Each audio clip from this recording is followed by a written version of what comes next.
Hello welcome, नमस्ते। Learn one के इस प्लेटफॉर्म पे आई होप आप सबको बहुत मजा आ रही है और अभी तक आप काफी सारी चीजें सीख चुके हैं मुझसे, पढ़ाई में काफी आगे बढ़ चुके हैं एंड आई होप कि आप ये सारी चीजों की प्रैक्टिस कर रहे हैं घर पे, because practice makes a man perfect.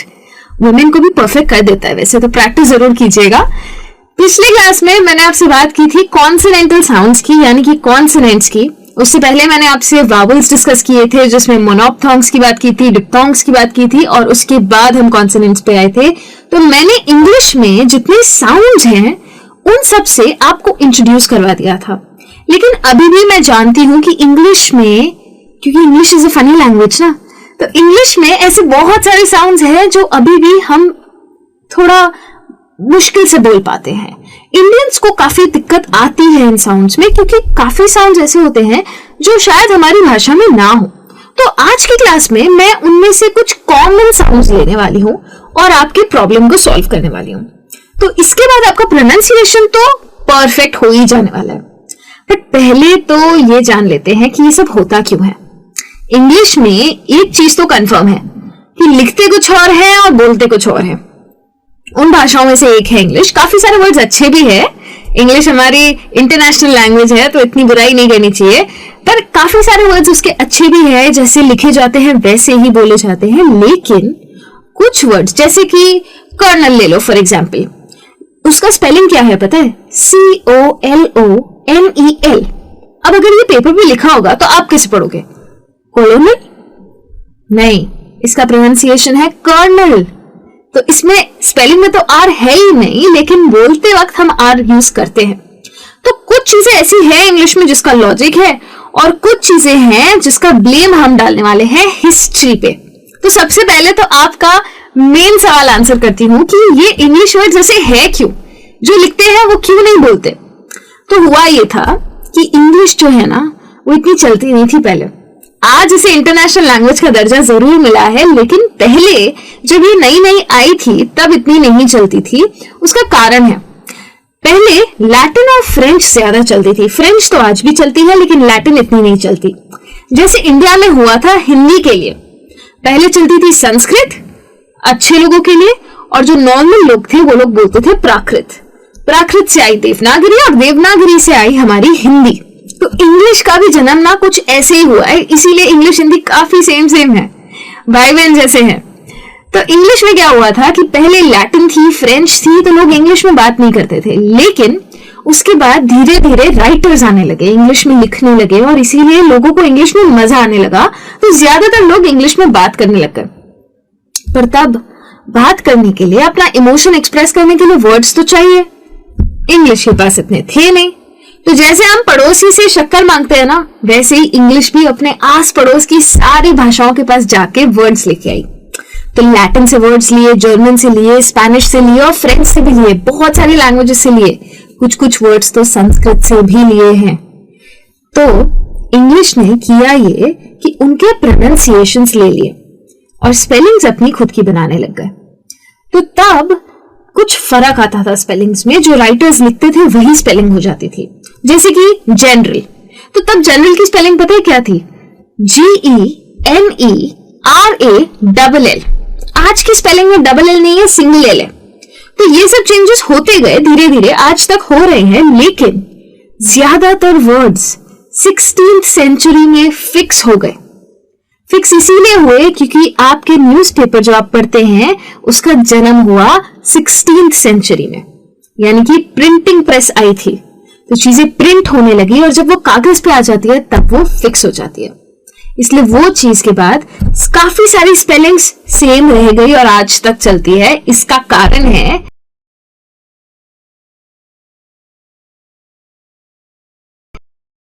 तरीके से जाते हैं, है ना मजेदार हिस्ट्री। अब हिस्ट्री समझ चुके हो तो आ जाते हैं कॉमन डिफिकल्ट साउंड्स पे। तो जो भी हुआ हो इंग्लिश में, हमें तो मतलब है सिर्फ और सिर्फ सीखने से। तो हम आज जो भी साउंड आपको डिफिकल्ट लगते हैं वो सीखेंगे। जैसे लास्ट क्लास में मैंने आपको बोला था कि जो TH है ना, कुछ जगहों पे थ कहते हैं इसे और कुछ जगहों पे ध कहते हैं। और मुझे मालूम है कि तब आपको ये कंफ्यूजन आया था कि मैं कहाँ थ यूज करूं और कहाँ ध यूज करूं। तो आज मैं आपको पहले तो इनका डिफरेंस समझा देती हूँ। थ में होता यह है कि आपकी जो ये जुबान है, जो टंग है आपका, वो टीथ के बीच में आएगा और आवाज अंदर से निकलेगी। आपके गले के जो वोकल कॉर्ड्स है वो आवाज निकालेंगे, हवा थोड़ी सी बाहर निकलती है, जिसे हम बोलते हैं थ।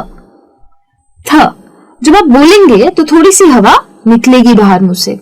और जो ध होता है उसके लिए जो हमारी टंग होती है वो हमारे ऊपर के टीथ के पीछे चली जाती है, और ये थोड़ा सा साउंड जो है वो थोड़ा सा ऊंचा है, स्वर इसका ऊंचा है, सॉफ्ट नहीं है, थोड़ा हार्ड है, तो इसे कहते हैं ध। हवा इसमें भी निकलती है पर थ जितनी नहीं। तो ये तो बोलने का फर्क हुआ। जैसे कि अब कभी कभी आप बोलते हैं थिंक, थीसिस, बाथ, तो ये सब वर्ड्स में हम थ यूज कर रहे हैं।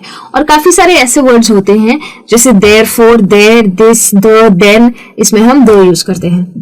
अब आप सोच रहे होंगे कि यार इसका लॉजिक क्या है, तो कोई लॉजिक नहीं है। सच बताओ तो इसमें कोई स्पेसिफिक रूल्स नहीं है, इसके लिए मैं फिर से हिस्ट्री को ब्लेम करूंगी, लेकिन टेंशन मत लीजिए, मैं समझाऊंगी लॉजिक। क्योंकि आज तक इंग्लिश में कुछ कॉमन पैटर्न्स देखे गए हैं। पैटर्न्स मैंने इसीलिए कह रही हूँ क्योंकि इनके एक्सेप्शन हो सकते हैं, ये रूल नहीं है। ये चीज मैंने खुद ऑब्जर्व की है और मेरे जैसे कई और लोगों ने ऑब्जर्व की है कि कुछ कुछ ऐसा होता है। तो जैसे कि अगर आप कोई वर्ड देख रहे हैं, ये आपको रीडिंग में काफी काम आएगा, और जैसे जैसे आप पढ़ेंगे ना वैसे वैसे आपको वर्ड्स का प्रोनाउंसिएशन आने लगेगा। जिन लोगों को फोनेटिक सिंबल्स पता होते हैं वो तो डायरेक्ट डिक्शनरी खोल लेते हैं। अगर आप गूगल में भी कोई वर्ड डालेंगे ना तो उसका फोनेटिक सिंबल आ जाएगा और आपको पता चल जाएगा कि इसमें ये साउंड डालना है। लेकिन उस कंफ्यूजन में अगर नहीं जाना चाहते हैं तो मैं आपको स्पेलिंग के साथ लॉजिक सिखाऊंगी। थोड़ा स्लो है ये मेथड, लेकिन इसके बाद आप ये सारी स्पेलिंग्स नोट करने लगिएगा। जैसे कि सबसे पहला पैटर्न, जब ये टीएच जो है, जब ये दो वावल्स के बीच में आ जाता है, जैसे कि आपके एग्जाम्पल में है मदर, तो ये वावल्स क्या है, ओ और ई। तो जब इन दोनों के बीच में टीएच आया तो हो जाता है द। मदर, बॉदर, वेदर, बेद। हाँ जी, ये है बेद, बात नहीं है ये। बात और बेद अलग अलग वर्ड्स है, ठीक है। अगर ये किसी वर्ड के बाद आता है या फिर किसी कॉन्सोनेंट से पहले आता है तो उसमें हम यूज करते हैं सॉफ्ट टीएच, यानी कि थ। तो जैसे कि ऐसे वर्ड्स होते हैं बाथ जैसे या मिथ जैसे या माउथफुल जैसे, नोट कीजिए जो टीएच है वो वर्ड के लास्ट में आता है, या फिर अगर बीच में आ रहा है तो उसके जस्ट बाद कोई कॉन्सोनेंट है। जैसे माउथफुल को देखिए, बीच में आ रहा है टीएच और उसके बाद है एफ, तो एफ जो है वो मेरा कॉन्सोनेंट है, इसीलिए वहां पे मैं सॉफ्ट टीएच यूज करती हूँ, माउथफुल। तो उसे मैं माउथफुल नहीं कहती हूँ, माउथफुल कहती हूँ। तो ये तो पैटर्न नंबर 2 है। अच्छा, इसमें एक एक्सेप्शन है, वो है वर्ड विथ का। मैंने आपको बता दिया था कि एक्सेप्शंस आएंगे। तो ये जो वर्ड है WITH, कई लोग इसको प्रोनाउंस करते हैं विथ, यानी कि सॉफ्ट टीएच के साथ। गलत है, सॉफ्ट टीएच के साथ नहीं, इसे हार्ड के साथ प्रोनाउंस करना होता है, यानी कि ये हो जाता है विद। विद, तो जी ये जो टीएच है ये द का साउंड ले लेता है, विद। हम इंडिया में काफी सारे लोग टीएच जो है वो थ की तरह बोलते हैं विथ के साथ, लेकिन हमें ये याद रखना बहुत ही ज्यादा जरूरी है कि ये जो इंग्लिश है ये भाषा अंग्रेजों की ही है, तो उनकी तरह बोलना सीखेंगे तब थोड़ा थोड़ा इंग्लिश इंप्रूव होगा। अब बात करते हैं एक और पैटर्न की। अब जैसे कि कोई फंक्शनल वर्ड्स है, फंक्शनल वर्ड्स का मतलब है ये दिस, दैट, देयर, दे, ऐसे कोई वर्ड्स हैं, यानी कि ऐसे वर्ड्स जो सेंटेंस के मतलब में कंट्रीब्यूट नहीं करते लेकिन सेंटेंस बनाने में हमारे काम आते हैं, उन्हें हम फंक्शनल वर्ड्स बोलते हैं। तो वो सारे वर्ड्स में अगर टीएच है तो उसे हार्ड टीएच कहते हैं, यानी कि द जैसा प्रोनाउंसिएशन होता है। तो हम कहते हैं this, these, there, they, the. आप देख रहे हैं ना, मेरा द और द ही निकल रहा है। और बाकी सारे जो वर्ड्स होते हैं सेंटेंस के, उन सब में सॉफ्ट टीएच आता है, जैसे कि थंडर है, थिएटर है, थिंक है, और भी बहुत सारे वर्ड्स हैं। और उन सब वर्ड्स में ये सारे वर्ड्स जिनका कोई मतलब होता है, जिनका कोई डेफिनेशन, कोई मीनिंग होता है, उसमें आता है सॉफ्ट टीएच। तो हार्ड टीएच के तो सिर्फ 2 ही रूल्स हैं, एक अगर वो 2 वावल्स के बीच में आता है तो, और दूसरा अगर वो फंक्शनल वर्ड्स में आता है तो। इतना याद रख लीजिए, ये पैटर्न्स आपके काम आएंगे। आई एम श्योर इसके अलावा भी बहुत पैटर्न्स होंगे, बट अभी के लिए इतना काफी है। आपका काम जरूर निकल जाएगा इसमें से। अब बात करते हैं एक और साउंड की, जो कि है ER साउंड, यानी कि अर। याद रखिए, स्पेलिंग और साउंड एक चीज नहीं है, आपके अंडरस्टैंडिंग के लिए यहाँ पे लिखा हुआ है, लेकिन हमें साउंड पे फोकस करना है क्योंकि हम सीख रहे हैं प्रोनाउंसिएशन को। तो ये जो अर साउंड है ना, ये बहुत ही ज्यादा कॉमन है। अब जैसे आपके सामने यहाँ पे ऑप्शंस काफी सारे दिए हुए हैं, एग्जाम्पल्स काफी सारे दिए हुए हैं। एक चीज जरूर नोटिस कीजिए कि इन सब के स्पेलिंग में ER नहीं है। मैंने कहा था स्पेलिंग और साउंड एक चीज नहीं है। तो नर्व में ER है, चर्च में UR है, फर्स्ट में IR है, वर्ल्ड में OR है और पर्ल में EAR है। लेकिन इन सब का साउंड है अर। तो हम कहते हैं nerve, church, first, world, pearl. हर एक में आपको थोड़ा थोड़ा आर जरूर सुनाई देगा। अर यही साउंड आएगा। सबका स्पेलिंग अलग है।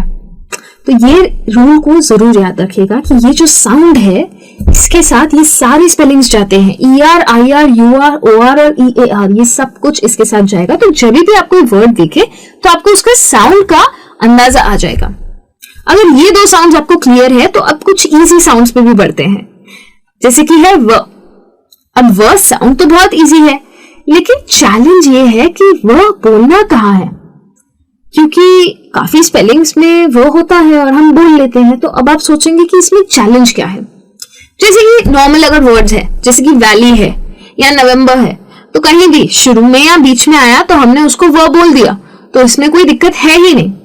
या फिर कोई वर्ड के एंड में भी अगर आ जाता है तो भी हम उसको बोल ही देते हैं, वो की तरह ही बोल देते हैं। लेकिन ये जरूर याद रखिए कि जब वो एंड में आता है तो उसका स्पेलिंग ज्यादातर केसेस में VE हो जाता है। जब शुरू और बीच में आता है ना, तो हम सिर्फ V लिखते हैं, इसलिए हमें पता है वो। जैसे कि अगर वर्ड है नेगेटिव, ठीक है, तो नेगेटिव का स्पेलिंग है NEGATIVE। तो ये जो VE आ जाता है, उसमें काफी सारे लोग कंफ्यूज हो जाते हैं कि अब मैं E को कैसे बोलूं, क्योंकि नेगेटिव तो वो पे खत्म हो गया, तो काफी लोग उसको बोल देते हैं नेगेटिव। तो ये जो E है ना, ये हमें नहीं बोलना है। कई सारे वर्ड्स ऐसे भी होते हैं जो IVE में जाते हैं या सिर्फ और सिर्फ VE में जाते हैं, जैसे कि ऑप्शन दिया हुआ है यहाँ पे इम्प्रूव। ये जो एग्जाम्पल है इम्प्रूव या फिर अट्रैक्टिव, दोनों का स्पेलिंग जो है उसको नोट कीजिए, मैंने अंडरलाइन किया है आपके लिए। तो कैसे भी उसको स्पेल किया हो, VE हो या IVE हो, आप उसको वो की तरह ही बोलेंगे, ठीक है। काफी सारे नामों में भी, जैसे इंसानों के नाम या जगहों के नाम में वो साउंड आता है। तो मोस्ट ऑफ साउंड्स तो इजी होते हैं, लेकिन एक नाम है, ये जो बीच में लिखा हुआ है STEPHEN। क्या आप इसको स्टीफन कहते हैं? अगर हाँ, तो ये प्रोनाउंसिएशन गलत है। ये लिखा जरूर PH है, लेकिन इसे कहा जाता है स्टीवन। तो ये जो PH है, ये भी V का साउंड ले लेता है। बहुत ज्यादा लॉजिक ढूंढने मत बैठिएगा, वरना सर पकड़ के बैठ जाएंगे। आपको प्रोनाउंसिएशन सिखा रही हूँ, इसीलिए सिखा रही हूँ ताकि गलती ना हो। इसलिए मैंने आज एक्सेप्शंस की बात करना शुरू किया है, ताकि मैं जानती हूँ कि आप नॉर्मल वर्ड्स तो इजीली बोल लेंगे, पर ये जो एक्सेप्शंस है, ये अगर आपको आ गए तो फिर कहीं पे भी प्रोनाउंसिएशन में प्रॉब्लम नहीं आएगी। कई सारी जगहें ऐसी होती है, जैसे कि कोई वर्ड है और उसका हमें प्लूरल करना है, जो जिस वर्ड में F होता है, जैसे कि लाइफ। तो लाइफ का जब मैं प्लूरल फॉर्म करती हूं तब वो हो जाता है लाइव्स, तो वहां पे भी V आता है, तो F जो होता है वो V में चला जाता है। जैसे कि हमारा एक नंबर है 5, तो उसका स्पेलिंग कुछ लोग FIFE लिखते हैं, कुछ लोग FIVE भी लिखते हैं, दोनों स्पेलिंग्स एक्सेप्टेड है। लेकिन अगर FIFE भी है और उसका प्लूरल करना है तो वो हो जाता है फाइव्स, तो जो V है वो आ जाता है F की जगह पे। तो इस चीज का बहुत ज्यादा ध्यान रखिएगा, चिंता मत करना बिल्कुल भी। उसके अलावा ST साउंड के बारे में भी मैं आपसे बात करने वाली हूं अभी। अब ये ST साउंड क्या है, ये जानने की पहले कोशिश करते हैं। मैं जानती हूं कि जब भी हम ये ST देखते हैं तो हमारे मन में आता है स्त,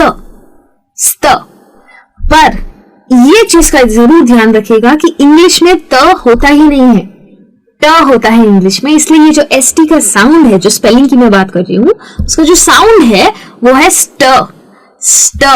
इसीलिए ऐसे वर्ड्स आते हैं स्टॉर्म, फर्स्ट, स्टॉप, लास्ट। अब ST जो है ना, इसके पास भी कोई स्पेसिफिक रूल्स नहीं है। जो भी हमने नोटिस किया है वो सब कुछ हमने पैटर्न से नोट किया है। तो ये तो मैं जानती हूं कि फर्स्ट है, स्टॉप है, लास्ट है, तो पहले या आखिरी में आया तो हमने उसको स्टॉप बोला। लेकिन उन वर्ड्स का क्या जिनके बीच में ST आ जाता है, जैसे कि क्रिसमस। तो क्रिसमस में तो स्ट आया ही नहीं, ट तो डेफिनेटली नहीं आया, स फिर भी आ गया। तो ऐसा क्यों? या ऐसा कोई वर्ड है कासल। तो ऑब्जर्वेशन ये है कि जब भी किसी वर्ड के बीच में आ जाता है ST, तो फिर वो जो T होता है, यानी कि जो ट का साउंड होता है, वो चला जाता है साइलेंट मोड पे। साइलेंट वर्ड्स भी बहुत सारे होते हैं इंग्लिश में, ये तो आपको जरूर याद होगा ही। तो अभी के लिए इतना ही, लेकिन ये काफी नहीं था। हाँ, अभी बात खत्म नहीं हुई है। अभी तो मुझे आपके साथ और भी बहुत सारी बातें करनी है इस टॉपिक के बारे में, लेकिन वो अब अगले वीडियो में। तो अगले वीडियो में लेके आ रही हूँ इसी टॉपिक की थोड़ी और नई बातें आपके लिए, इसलिए जल्दी जाके वापस आओ, मैं भी आती हूँ। तब तक के लिए thank you so much and bye bye.